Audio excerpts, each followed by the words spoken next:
My last couple videos have talked about how to find the second derivative of a function and how to use that to then find your inflection points of a function. Well, we're going to be building on those topics in this video. We're going to be kind of picking up where we left off and kind of build on that in order to find intervals of concavity of a function.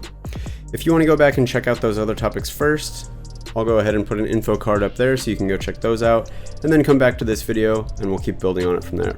If finding intervals of concavity of a function is something that you want a little bit more work on, and having a little bit better understanding of that sounds good to you, be sure to stick around to the end of the video, because I'm going to be talking about the steps and the process that you can go through and how you can apply these steps to basically any problem, really. And I think you're going to find it really helpful. So let's go ahead and jump into the video and I'll show you what I'm talking about.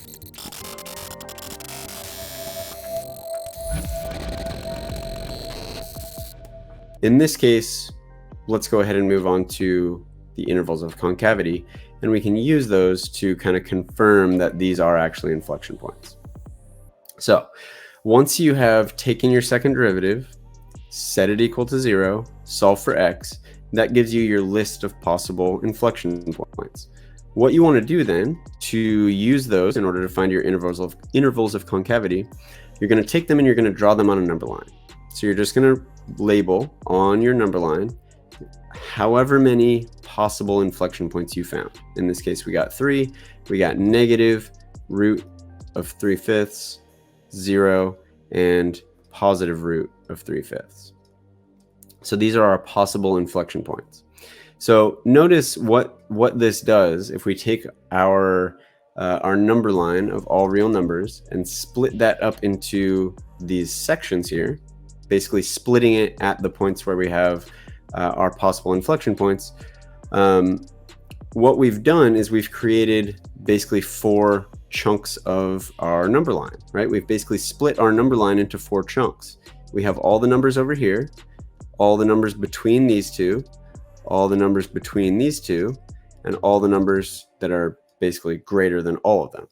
So what we basically did is we split all real numbers into 4 different intervals. So what I like to do is just right off the bat, write those intervals out, because those are going to be your possible different intervals of concavity that you want to test for. So we're going to go from negative infinity to negative square root of 3/5. We want to go from negative square root of 3/5 to 0. We want to go from 0 to positive square root of 3/5, and we want to go from square root of 3/5 to infinity. So these are going to be the 4 intervals that we want to test. Well, how do we actually test these? It's pretty simple. All we have to do is go back to our second derivative. So we're going to go back to using this function here. And in fact, what I like to suggest is using the factored out version of your second derivative, because it's actually going to be a little bit easier. So let's go ahead and just kind of copy down our second derivative down here, but we're going to copy down the second, the factored out version. So h double prime is going to equal 4x times 5x squared minus 3. So once we have found our second derivative, split out our different intervals, what we're going to want to do is we need to figure out, for each of these 4 intervals here, is our original function concave up during those intervals or concave down during those intervals. And how we do that is we just take some number that is within each of these intervals. It doesn't really matter what number it is, but some number within each of these 4 intervals, and plug it into our second derivative. So let's just say we're going to plug in, for this interval, negative 1 is within this interval. So let's say we plug in negative 1. Within this interval, the square root of 3/5, let's just say we plug in from 0 to positive square root of 3/5. Let's just say we plug in 0.1. That would be within that interval. Then if we take some number within this interval, let's just say negative 0.1 is between negative square root of 3/5 and 0. And then some number over here, we will take positive 1.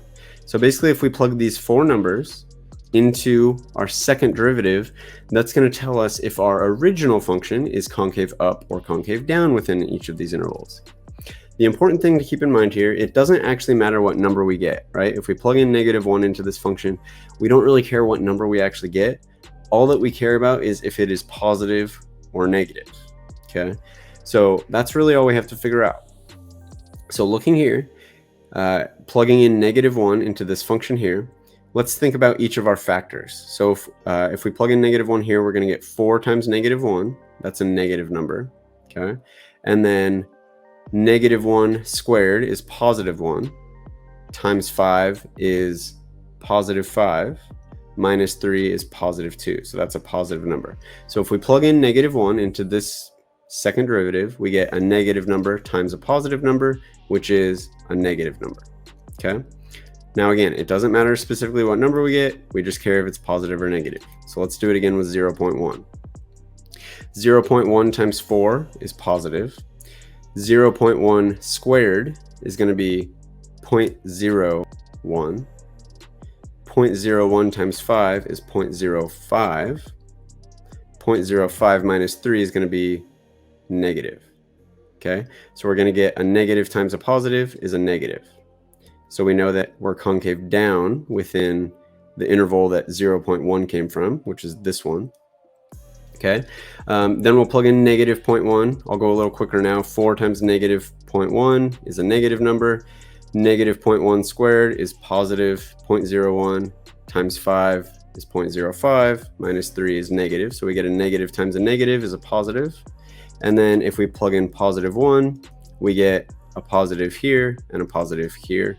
A positive times a positive is a positive. So basically for each interval that these correspond to, so for h prime of -1, that came from this interval right here, we know that our second derivative is negative. Since the second derivative of a function tells us about the concavity of the original function, if the second derivative is negative within this interval, then the original function is concave down. Okay, so our original function is curving downward within this interval over here. Okay, so we can just kind of draw a little downward curved line here, a frowny face shaped line.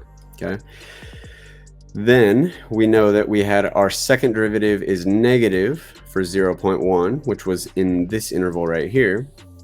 If it is the second derivative is negative, that means the original function is concave down. So this is curving downward. That was this interval right here from 0 to √3/5. Okay, and then these other two intervals, which came from these two, or these other two second derivative outputs were positive. Those came from these two intervals here and here, which means these are both concave up, which means our original function between -√3/5 and 0, -√3/5 and 0, this is concave up. And then for x's greater than √3/5, it's concave up also. So basically our original function we know now is concave down over this interval, -∞ to -√3/5, concave up from -√3/5 to 0, concave down from 0 to positive square root of 3/5, and concave up from positive square root of 3/5 to infinity.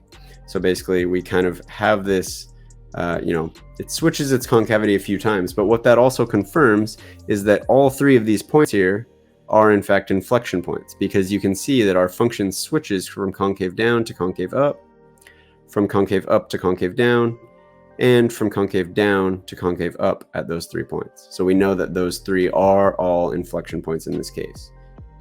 These two right here and x equals 0 up here.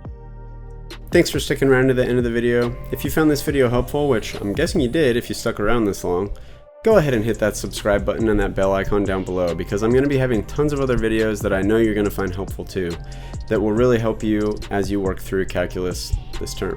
And if you haven't already, go check out some of those links down in the description. I've got other resources, some are free, that you might want to check out, because I think you'll probably find those pretty helpful too. So just go take a little peek down there and see what you can see. Thanks, and see you next time.